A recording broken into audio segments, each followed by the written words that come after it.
Boa noite, turma. Tudo bem? Então, vamos iniciar aí as nossas aulas, né? Vocês já receberam o caderno e o caderno de vocês, essa sequência, a gente vai trabalhar um pouquinho sobre as questões do salário mínimo, tá? E para isso eu trouxe algumas charges para vocês. O que é charge? Charge, ele é um texto humorístico, né? Ele traz um pouquinho de humor, mas ele traz também uma pitada, assim, de crítica ao governo, à sociedade, ao que a gente está vivendo aí no momento. Então, vamos lá. Então, aqui, ó, a gente iniciou assim. Olá, vamos conversar um pouco sobre o salário mínimo?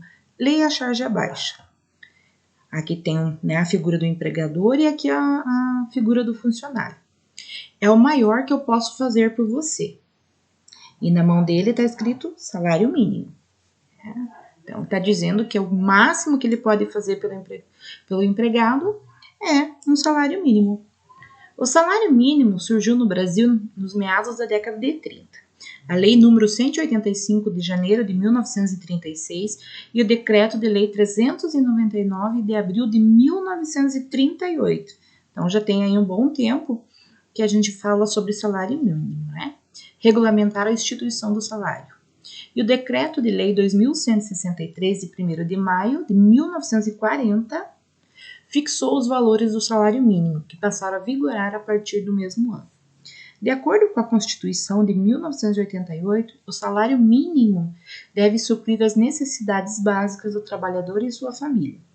Que seriam essas necessidades básicas? Alimentação, moradia, educação, saúde, lazer, vestuário, higiene, transporte e previdência social. A lei máxima do nosso país também define o reajuste periódico do salário mínimo para preservar o poder aquisitivo do trabalhador, ou seja, anualmente o governo federal faz um reajuste. O salário mínimo hoje é de R$ 1.100 e o documento que todo trabalhador deve ter para que possa ter seus direitos preservados e garantidos é a carteira de trabalho. Então, vocês estão vendo aqui no texto introdutório que a gente começou a falar de salário mínimo em 1938, né? E em 1940 ele se estipulou como lei, né? Então hoje no Brasil nenhum trabalhador de carteira assinada pode ganhar um salário menos que um salário mínimo, né? O menor salário que ele pode ganhar é o salário mínimo. O que significa mínimo?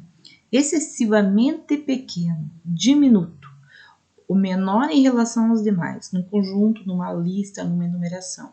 O que pode ser considerado menor, determinado ou norma ou lei.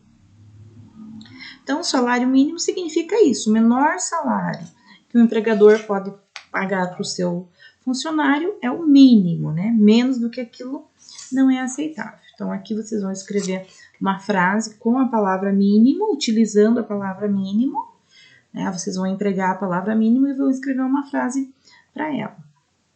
E aí algumas perguntinhas. Quando foi regulamentado o salário mínimo no Brasil? Aí volta lá no texto, né? E vê lá quando que ele foi regulamentado, né? Então, 1º de maio de 1940 se fixou os valores do salário mínimo, né? Que passaram a vigorar. De acordo com a Constituição de 1988, o salário mínimo deve suprir quais necessidades básicas do trabalhador e a sua família. Também tem lá no texto. Como vimos, o salário mínimo deveria servir para garantir os direitos básicos do cidadão. Mas, você acha que é possível ter todos esses direitos garantidos ganhando um salário mínimo? Será que todos os trabalhadores têm seus direitos trabalhistas garantidos? Você concorda que a carteira de trabalho garante ao trabalhador seus direitos? Você trabalha com a carteira assinada? Sim ou não? Qual é a sua maior dificuldade hoje em relação ao trabalho com carteira assinada? Aí a gente muda, tem mais uma charge, pode ver que é uma charge, ela é engraçada, mas sempre traz uma crítica, né? O que é aquilo lá embaixo? Os trabalhadores olhando um fundo de poço ali. É o salário mínimo, né? Então, olha a crítica que ele está fazendo, que os trabalhadores estão fazendo. Qual é a crítica acima? O que eles estão criticando? Então, olhem aqui a charge, observe e escrevam ali o que será que eles estão criticando. Charge é um gênero textual cuja intencionalidade principal é fazer uma crítica por meio do humor. As charges destacam-se pela criatividade e abordagem de temas da atualidade. Os personagens geralmente são desenhados seguindo o estilo de caricaturas. Então, esse aqui é um estilo de charge, né? Os personagens são caricatos, né? E eles trazem sempre uma pitada de humor.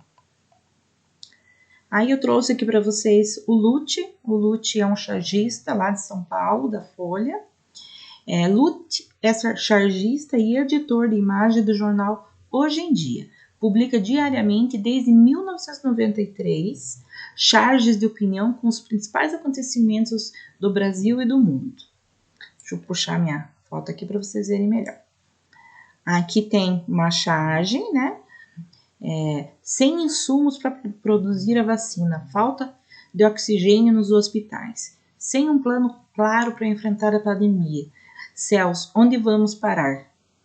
Vem aqui nos meus braços que eu te conto, que é a figura da morte ali, né? Fazendo ali a resposta para a pessoa que está ali desesperada, porque sem insumos para produzir vacina, falta de oxigênio, sem plano para enfrentar a pandemia, né? Onde é que eles vão parar?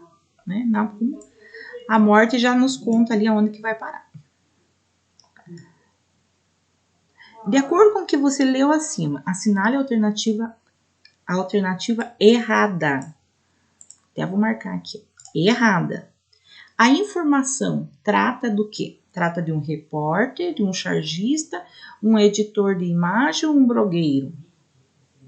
Então, de acordo com o que você leu acima, assinale a alternativa errada.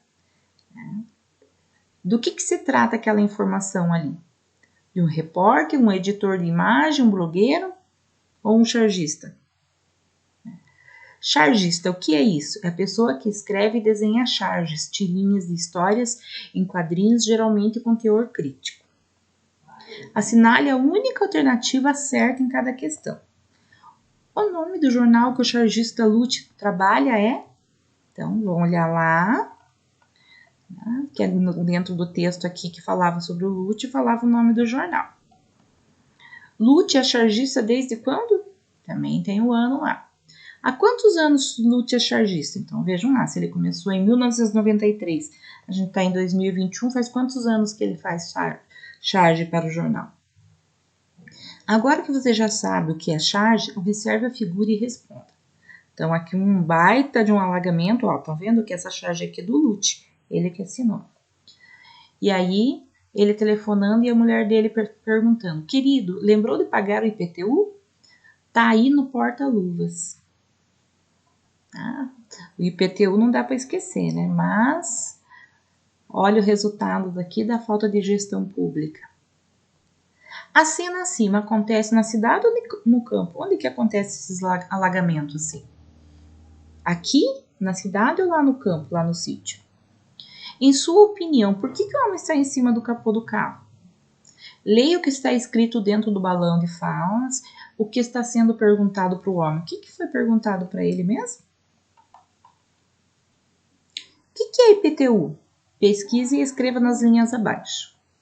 No local em que o homem está, em sua opinião, há rede de esgoto? Porque o saneamento básico é direito de todo cidadão. Então, uma pergunta para vocês refletirem e dar a sua opinião. No bairro em que você mora, há uma rede de esgoto e água potável? Você conhece esse símbolo? Aqui uma outra atividade. Esse símbolo é o QR Code ou o código QR. É a sigla de Quick Response, que significa resposta rápida. Aponte a câmera do celular para o QR Code e assista um vídeo explicativo sobre a charge. Então, aqui eu coloquei um QR Code para vocês devem ter visto que está sendo usado bastante ali na televisão. Quem tem celular ali com câmera, é só apontar ali que ele já faz a leitura e te leva lá para o site. Tá? Se você não tiver, você vai no aplicativo, nos app e baixa o leitor de QR Code. Bom? Língua portuguesa, matemática e arte. Mais uma charge aqui. Rápido, querida, precisamos de reforços. Não dá, o cheque especial e o cartão de crédito já estão estourados. Então, aqui uma lista de compra, né? E a lista de compra aqui, ela se tornou o monstro da família, né? Também uma crítica aos preços abusivos aí da cesta básica. Observe no quadro abaixo as despesas de alimentação da família de Lucinha na primeira semana do mês. Então, quanto que a família da Lucinha gasta? De açougue, por semana, ela gasta R$ 75,50. De feira, R$ 25. Padaria, R$ 12,50. Mercado, R$ 155. Gasolina, R$ 52. Sabendo que a semana tem que o mês tem 4 semanas, qual é o valor de açougue que ela gasta? Qual é o valor da feira? Qual é o valor da padaria? Qual é o valor do mercado? Qual é o valor da gasolina? Esses valores aqui são semanais. E aqui eu estou perguntando para vocês o total no mês. Então, deixei esse espaço aqui reservado para vocês poderem fazer as operações ali. Considerando que as compras de 4 semanas são suficientes para um mês, quanto a família gastará? Qual foi o maior gasto da família de Lucinha no mês? Marca um X na resposta correta. Então, depois que vocês fecharem o mês da Lucinha, vocês vão descobrir aonde ela gastou mais. Agora, monte uma tabela com os seus gastos mensais. Então, aqui vocês vão colocar quanto que vocês gastam no mercado, quanto que gasta de luz, quanto que gasta de água, né? Quanto que gasta de prestação, enfim, aquilo que vocês têm de despesas mensais para vocês fazerem ali também o cálculo das despesas de vocês. Eu sei que o caderno de vocês esse mês foi preto e branco, né? Não deu para fazer impressão colorida, mas aí tem uma atividade assim: observe as cores utilizadas na obra de arte e as representes no quadro ao lado. Então, as cores são essas aqui, ó: verde, azul, amarelo, laranja, vermelho, né? Então, utilizando essas cores, vocês vão fazer uma obra de arte aqui de vocês, tá bom? E aqui também utilizei uma charge para ilustrar essa atividade. Para mim, arte é tudo que eu não entendo.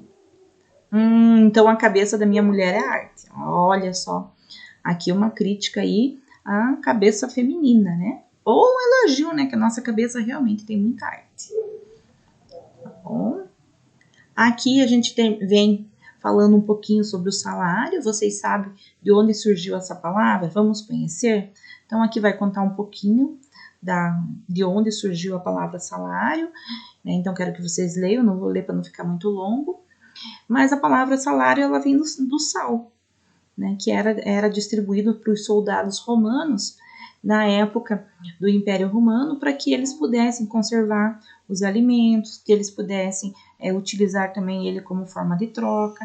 Então os soldados romanos não recebiam salário, eles recebiam um punhado, né, um pouco de sal. E esse sal que eles recebiam, eles utilizavam ali para se manter e fazer trocas, né? Porque antigamente não existia dinheiro e sim as pessoas trocavam. Eu tinha lá um pouco de milho, aí a vizinha lá tinha um pouquinho de feijão, aí eu ia lá e trocava com ela. E assim as pessoas iam vivendo, né, de acordo ali com a sua época. Como vimos, a palavra salário veio do sal, um importante mineral utilizado principalmente na conservação dos alimentos. Por que o sal era tão necessário para as pessoas naquela época? Observe a palavra sal, agora leia devagar. Quantas vezes você abriu a boca para falar sal? Uma vez. Quantas letras a palavra sal possui? Quantas sílabas a palavra sal possui? A palavra sal é chamada de monossílaba, pois tem apenas uma sílaba. A sílaba é o menor pedaço da palavra que quando você abre a boca, você percebe ela. Por exemplo, sal. Uma sílaba, né? Embora ela tenha 3 letras, mas quando eu falo essa palavra, ela se transforma em sílaba. Palavra monossílabas tem apenas uma sílaba. Palavras dissílabas têm 2 sílabas. Trissílabas têm 3 sílabas. Polissílabas têm 4 ou mais sílabas. O exemplo de classificação quanto ao número de sílabas. Então, o primeiro exemplo que eu coloquei aqui foi a palavra sal, porque só tem uma sílaba. Uma dissílaba eu coloquei a palavra casa, então vamos falar casa. 2 vezes eu abri a boca. Amigo, amigo, 3 sílabas. Borboleta, borboleta, Borboleta, 4 sílabas. Matemática, matemática tem mais de 4, né? Matemática. Então, é uma palavra polissílaba. Quando ela passa de 4 sílabas, ela já se torna uma palavra polissílaba. E aqui eu coloquei algumas palavras para vocês separarem em sílabas e colocar do lado se ela é de sílaba ou uma polissílaba ou uma trissílaba ou uma monossílaba. E aqui para refletir, né? A imagem dos índios tomando banho e aí um padre e um homem criticando, né? São os bárbaros, tomam banho todo dia, né? Porque a gente sabe que os europeus, quando vieram lá da Europa, quando conquistaram o Brasil, os europeus, como vieram num país muito frio, eles não tomavam banho. Quando eles chegaram aqui, eles se assustaram, porque os nossos indígenas tomavam banho todos os dias, né? Então, eles achavam aquilo um absurdo. E aqui a gente está falando um pouquinho da palavra alteridade, que significa entender o outro, se pôr no lugar do outro. Coloquei uma definição aqui para vocês. O que significa a palavra alteridade? Que enxerga o outro como um ser distinto, diferente. Quando percebemos que além de nós existe o outro, e o outro possui também suas próprias características culturais, sociais e físicas, não nos cabe julgar e sim compreender, né? Então, pratique a alteridade. Se coloque no lugar do outro. O vídeo ficou longo, mas tinha bastante coisa mesmo para explicar, tá bom? Um beijo, um abraço e até o próximo.